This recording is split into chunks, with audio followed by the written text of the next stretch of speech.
আচ্ছা বলুন তো, রথের দিন কেন বৃষ্টি হয়?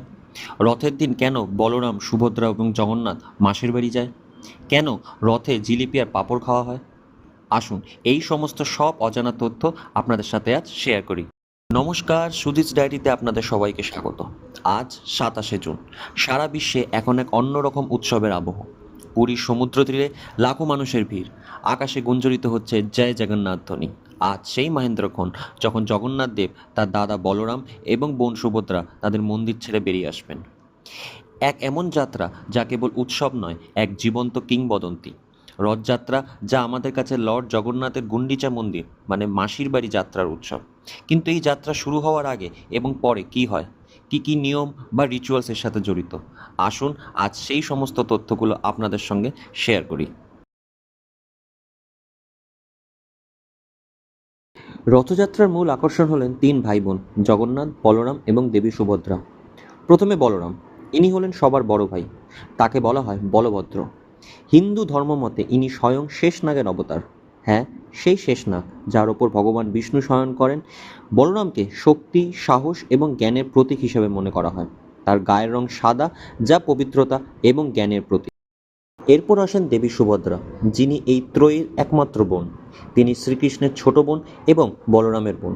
দেবী সুভদ্রাকে শক্তি এবং ভক্তির প্রতীক হিসেবে পুজো করা হয়। তার গায়ের রং হলুদ বা সোনালী। আর সবার শেষে সবার ছোট ভাই ভগবান জগন্নাথ। ইনি স্বয়ং ভগবান শ্রীকৃষ্ণেরই এক বিশেষ রূপ। আমরা তাকে এই বিশেষ মূর্তিতে দেখতে পাই। তার গায়ের রং কালো বা নীল, যা বিশ্বব্রহ্মাণ্ডের অনন্তকে বোঝায়। জগন্নাথ অর্থ হলো জগতের নাথ বা জগতের প্রভু। কিন্তু কেন এই তিন বিগ্রহে এরকম অসম্পূর্ণ রূপ?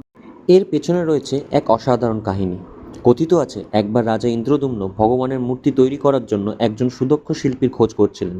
তখন স্বয়ং বিশ্বকর্মা একজন বৃদ্ধ কারিগরের ছদ্মবেশে এসে মূর্তি তৈরি করার দায়িত্ব নেন। কিন্তু তার একটি শর্ত ছিল, তিনি দরজা বন্ধ করে কাজ করবেন এবং কাজ শেষ না হওয়া পর্যন্ত কেউ দরজা খুলতে পারবেন না। কাহিনীতে বলা আছে, দিনের পর দিন ধরে দরজা বন্ধ ছিল। বাইরে থেকে কোনো শব্দ আসছিল না। এতে রানীর সন্দেহ হয় এবং তিনি অধৈর্য হয়ে ওঠেন। রানীর পীড়াপিড়িতে রাজা দরজা খুলে ফেলেন। দরজা খোলার সঙ্গে সঙ্গেই দেখা যায় কারিগর অদৃশ্য হয়ে গেছেন, আর তিনটি বিগ্রহ তখন অসম্পূর্ণ অবস্থায় রয়ে গেছেন। তাদের হাত পা তৈরি হয়নি। তখন আকাশবাণী হয় যে এই অসম্পূর্ণ রূপেই তারা পৃথিবীতে পূজিত হবেন। এই তিন বিগ্রহ আসলে আমাদের বোঝান যে জীবন অসম্পূর্ণ হলেও তা সুন্দর। তাদের অসম্পূর্ণ রূপ আমাদের শেখায় যে ভক্তির জন্য কোনো সম্পূর্ণ রূপের প্রয়োজন হয় না। হৃদয় থেকে ভালোবাসা আর বিশ্বাস থাকলেই ভগবানকে অনুভব করা যায়। এই ত্রয়ী দেবদেবীর একত্র রথযাত্রাকে এক অনন্য মাত্রা দিয়েছে। এটি ভাই বোনের ভালোবাসার এক জীবন্ত প্রতীক। রথযাত্রা কেবল একদিনের উৎসব নয়, এর প্রস্তুতি শুরু হয় 15 দিন আগে, জ্যৈষ্ঠ মাসের পূর্ণিমা তিথিতে। এই দিনটিকে বলা হয় স্নান যাত্রা। এদিন বিগ্রহদের গর্ভগৃহ থেকে বের করে স্নান বেদিতে আনা হয়। এই দৃশ্য সাধারণ ভক্তদের জন্য অত্যন্ত পবিত্র। কিন্তু কেন এই স্নান যাত্রা? এর পেছনে কারণটা খুবই ইন্টারেস্টিং। কথিত আছে, এই দিন মোট 108টি কলসি করে পবিত্র জল আনা হয়। এর মধ্যে 21টি কলসিতে থাকে সোনার কূপ থেকে আনা সুগন্ধি জল, আর বাকিগুলোতে কুয়োর সাধারণ জল। এই জল দিয়ে মন্ত্রপাঠের মাধ্যমে দেবদেবীদের স্নান করানো হয়। আপনারা জানেন কি, এই স্নানের পর দেবতারা নাকি জ্বরে আক্রান্ত হন? হ্যাঁ, ঠিকই শুনেছেন। তাদের এরপর 15 দিনের জন্য জনসমক্ষে আনা হয় না। এই সময়টাকে বলা হয় অনশর। এই 15 দিন রাজবৈদ্যরা আয়ুর্বেদিক পাচন এবং ফুল চন্দনের প্রলেপ দিয়ে তাদের সেবা করেন। এই সময় মন্দিরে দরজা বন্ধ থাকে এবং এই সময়ও ভক্তদের দর্শনও নিষিদ্ধ থাকে।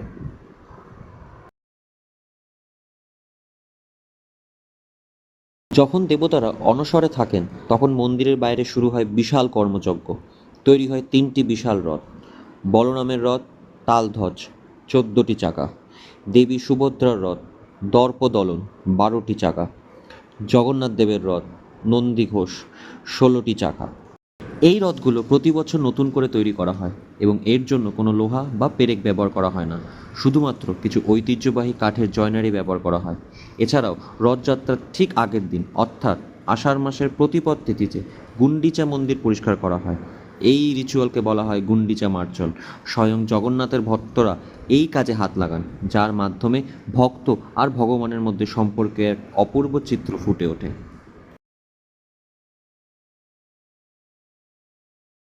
অবশেষে আসে সেই মহেন্দ্রক্ষণ, আষাঢ় মাসের শুক্লপক্ষের দ্বিতীয়া তিথি। সকাল থেকে শুরু হয় একের পর এক আচার অনুষ্ঠান। প্রথমেই হয় পাহান্দি বিজে। এই সময় পুরীর মন্দিরে গর্ভগৃহ থেকে বলরাম, সুভদ্রা এবং জগন্নাথ দেবকে বিরাট শোভাযাত্রার মাধ্যমে রথে নিয়ে আসা হয়। ভক্তরা কাঁসর ঘণ্টা বাজাতে থাকে আর পুরুত মশাইরা দেব বিগ্রহদের দুলিয়ে দুলিয়ে নিয়ে আসেন, যাকে পাহান্দি বলে। এই দৃশ্য সত্যি অসাধারণ। এরপর আসে এক অত্যন্ত গুরুত্বপূর্ণ ও ঐতিহাসিক রিচুয়াল, ছেঁড়া পহরা। এই রিচুয়ালে পুরীর রাজা বা তার প্রতিনিধি নিজেই ঝাড়ু হাতে নিয়ে রথের সামনের অংশ পরিষ্কার করেন। তিনি রাজবেশ ছেড়ে এক সাধারণ সেবকের মতোই কাজ করেন। এই কাজটি প্রতীকী। এর মাধ্যমে এই বার্তা দেওয়া হয় যে ভগবানের সামনে রাজা বা প্রজা বলে কেউ নেই, সবাই সমান।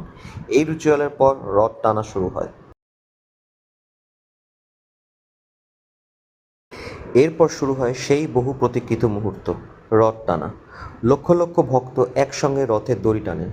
বলা হয় রথের দড়ি একবার টানতে পারলেই নাকি জীবনের সমস্ত পাপ ধুয়ে যায় এবং মোক্ষ লাভ হয়। ভক্তদের বিশ্বাস, রথযাত্রার সময় জগন্নাথ দেবের দর্শন করা স্বয়ং ভগবানের দর্শন করার সমান। এই যাত্রা আসলে প্রভু জগন্নাথের মাসির বাড়ি গুন্ডিচা মন্দিরের দিকে যাত্রা। এই যাত্রা প্রায় 3 কিলোমিটার দীর্ঘ। কিন্তু প্রশ্ন হলো, কেন ভগবান তার মন্দির ছেড়ে মাসির বাড়ি যান? এর পেছনের গল্পটি খুবই হৃদয়স্পর্শী। কথিত আছে, যখন রাজা ইন্দ্রদুম্ন পুরীতে জগন্নাথ দেবের মন্দির প্রতিষ্ঠা করেন, তখন তার রানী ছিলেন গুন্দিচা দেবী। রানী গুন্দিচা ছিলেন পরম ভক্ত এবং অত্যন্ত সরল হৃদয়ের মানুষ। তিনি এত ভক্তি ভরে ভগবানের সেবা করতেন যে স্বয়ং প্রভু শ্রীকৃষ্ণ তাকে নিজের মাসি বা মায়ের বোনের মর্যাদা দিয়েছিলেন। রানী গুন্দিচা ছিলেন নিঃসন্তান। তিনি সবসময় জগন্নাথ, বলরাম আর সুভদ্রাকে নিজের সন্তানের মতো ভালোবাসতেন। রানীর এই ভালোবাসায় খুশি হয়ে জগন্নাথ দেব তাকে আশীর্বাদ করেছিলেন এবং তিনি বলেছিলেন তার এই নিঃস্বার্থ ভালোবাসা তাকে মুগ্ধ করেছে। প্রতি বছর তিনি তার কাছে আসবে ঠিক একজন সন্তানের মতোই। এই 9 দিনের জন্য তিনি সমস্ত দায়িত্ব ভুলে শুধু তার ভালোবাসা টানিয়ে আসবে। সেই থেকে গুন্ডিচা মন্দির প্রভু জগন্নাথের মাসির বাড়ি নামে পরিচিত। অন্য আরেকটি পৌরাণিক কাহিনী অনুসারে দেবী সুভদ্রা একবার দ্বারকা দেখতে চেয়েছিলেন। তাই ভাই জগন্নাথ এবং বলরাম রথে করে তাকে নিয়ে বেরিয়েছিলেন। সেই যাত্রায় তার গুন্ডিচা মন্দিরে গিয়েছিলেন, যা ছিল তাদের মাসির বাড়ি।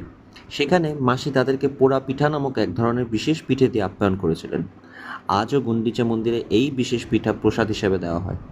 এই কাহিনীটি সাধারণ ভক্তদের কাছে ভগবানের এক মানবিক রূপ তুলে ধরে, যেখানে ভগবানও তার পরিবার, আত্মীয় স্বজন এবং সম্পর্কের বাঁধন অনুভব করেন।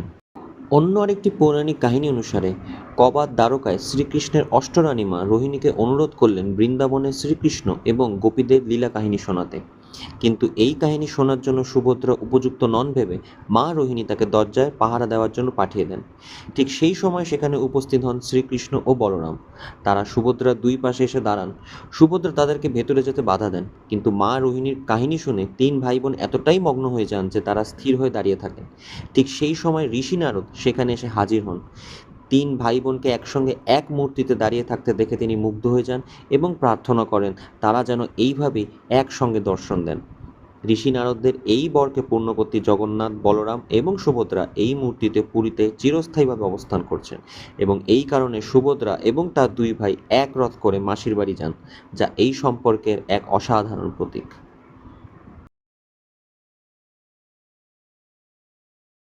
রথযাত্রার দিনটি কেবল উৎসবের নয়, এটি একটি অলিখিত নিয়মকেও বহন করে।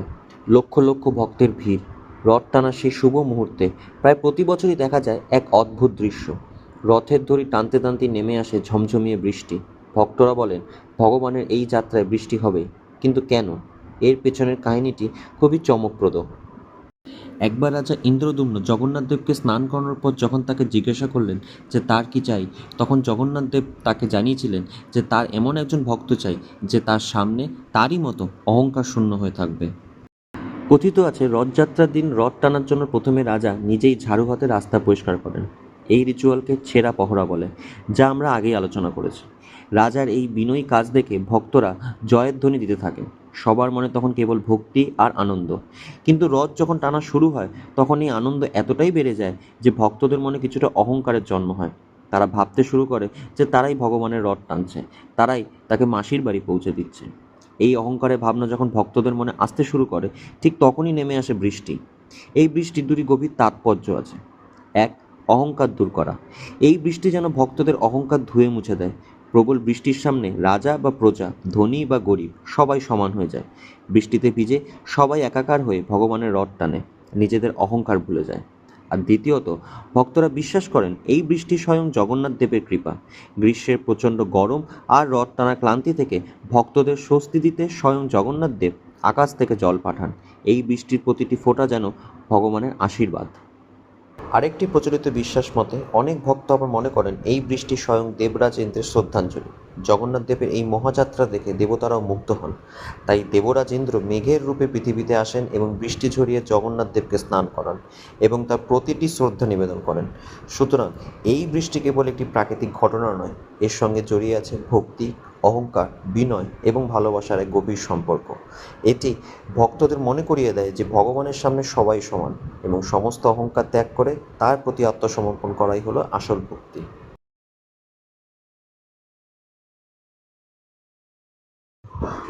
গরম মুচমুচে পাঁপড় আর গরম গরম জিলিপি, এছাড়া রথযাত্রা অসম্পূর্ণ। কিন্তু রথযাত্রার সঙ্গে জিলিপি আর পাঁপড়ের সম্পর্ক কী? আমরা জানি স্নানযাত্রার পর বলরাম, সুভদ্রা এবং জগন্নাথের জ্বর আসে। রাজবৈদ্যরা তাকে আয়ুর্বেদিক ওষুধের মাধ্যমে সারিয়ে তোলেন। জ্বর থেকে যখন সেরে ওঠে তখন তাদের মুখের স্বাদ একেবারে থাকে না। সেই স্বাদ ফেরানোর জন্য তাদের মনে নোনতা ও মিষ্টি খাওয়ার শখ জাগে এবং সেই নোনতা এবং মিষ্টি হিসেবে খাওয়ানো হয় পাঁপড় আর জিলিপি। পুরী জগন্নাথ মন্দিরের আরেকটি সবচেয়ে বড় বিষয় হলো এখানকার রান্নাঘর। হ্যাঁ, যা পৃথিবীর বৃহত্তম রান্নাঘরগুলোর মধ্যে অন্যতম। এখানে প্রতিদিন প্রায় 1,00,000 মানুষের জন্য রান্না করা যায়।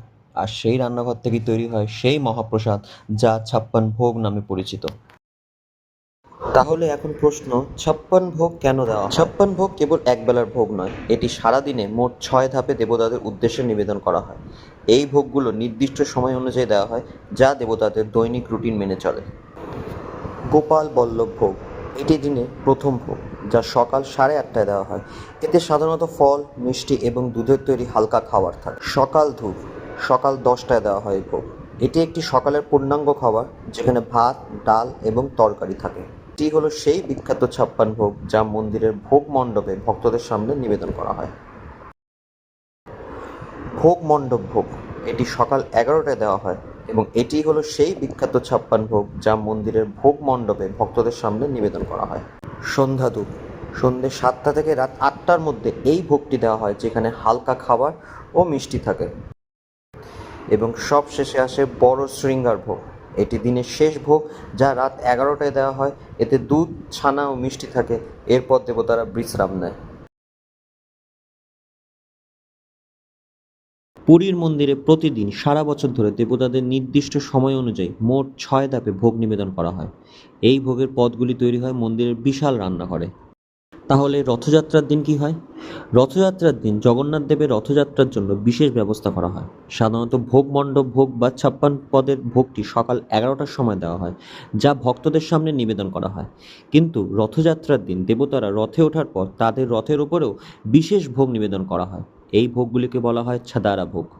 তবে হ্যাঁ, রথযাত্রা শুরু হওয়ার পর থেকে যখন দেবতারা গুন্ডিচা মন্দিরে পৌঁছন তখন সেখানেও তাদের জন্য প্রতিদিন বিশেষ ভোগ রান্না করা হয়।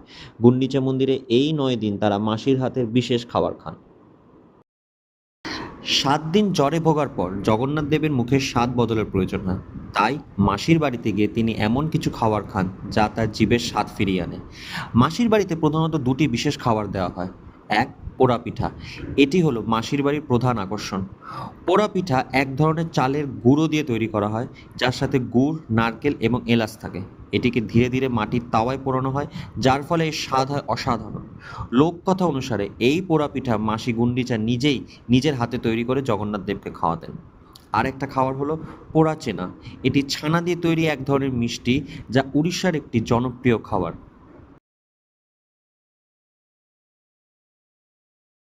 জয় জগন্নাথ। ভগবান জগন্নাথ হলেন এই ত্রয়ীর প্রধান বিগ্রহ এবং কেন্দ্রবিন্দু। যদিও বলরাম ও সুভদ্রা তার সঙ্গে থাকেন, কিন্তু জগন্নাথ দেব স্বয়ং শ্রীকৃষ্ণেরই এক বিশেষ রূপ এবং বিশ্ব ব্রহ্মাণ্ডের অধিপতি। জগন্নাথ শব্দের অর্থই হলো জগতের নাথ বা জগতের প্রভু। এই নামেই তার সর্বজনীন রূপের প্রকাশ পায়। তিনি শুধু একটি স্থানের দেবতা নন, তিনি সমস্ত জগতের প্রভু। এই কারণে তার নাম নিলে সমগ্র জগতের কল্যাণ হয় বলে বিশ্বাস করা হয়। তবে এর অর্থ এই নয় যে বলরাম ও সুভদ্রার প্রতি শ্রদ্ধা কম। ভক্তরা জানেন যেখানে জগন্নাথ আছেন সেখানেই তার দাদা বলরাম এবং বোন সুভদ্রাও আছেন। তারা একে অপরের থেকে অবিচ্ছেদ্য। তাই জয় জগন্নাথ বলা মানে তাদের তিনজনকেই একসঙ্গে সম্মান জানানো। এই ছিল রথযাত্রার সেই সব কাহিনী যা এই যাত্রাকে শুধু এক উৎসবের থেকে এক জীবন্ত কিংবদন্তিতে পরিণত করে। এটি কেবল একটি রথের চাকা ঘোরানো নয়, এটি ভক্তির চাকা ঘোরানো। এই যাত্রা আমাদের শেখায় যে ভগবানও সম্পর্কে বাঁধনে বাঁধা। তিনি অহংকারকে ধুয়ে দেন এক পশলার বৃষ্টিতে, আর তিনি মাসির বাড়িতে যান কেবল ভালোবাসার টানে। আজ যখন রথ তার যাত্রা শুরু করেছে, আসুন আমরাও আমাদের হৃদয়ের গভীরে সেই ভালোবাসা আর ভক্তিকে অনুভব করি। রথের দড়ি টানা সৌভাগ্য না হলেও মন থেকে একবার বলুন জয় জগন্নাথ। যদি ভিডিওটি ভালো লাগে তাহলে লাইক, কমেন্ট আর শেয়ার করে আমাদের পাশে থাকুন। আর সুজিস ডায়েরি সাবস্ক্রাইব করে নিন, যাতে এমন আরও অজানা কাহিনী এবং তথ্য আপনারা জানতে পারেন।